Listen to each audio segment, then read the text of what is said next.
Uukuniemen kirkkoon vuodelta 1792, eli Ruotsin vallan ajalta, ja siitä todistaa myös tuo ristin alla oleva omena, joka on Ruotsin vallan symboli.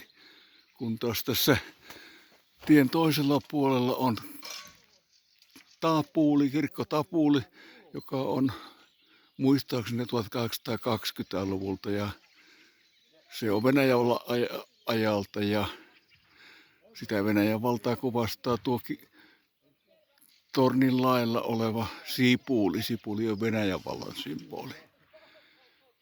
Tästä tavallaan kulkee idän ja lännen rajaa tässä Tapulin ja kirkon välissä.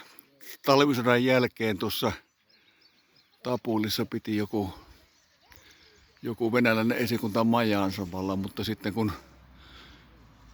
vuonna kesällä 40 rajaa tarkistettiin, Stalinilla oli kai Kosmoskynässä vähän paksu lyijy, niin sitä tarkistettiin ja se raja siirtyi 2 kilometriä tuonne idemmäksi.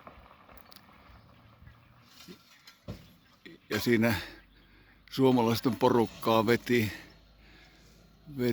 Aleksanteri Torikka-niminen kapteeni, joka asui tuossa Revon Matilla aika lähellä tuossa, ja Matti kertoi, että joskus siellä rajavedossa oli jotain hässäkkää ollut ja Aleksanteri Torikka lähti suojeluskunta pusero päällä selvittävän tilannetta, ja sitten sieltä kuuluu laukauksia eikä Torikka enää palannut.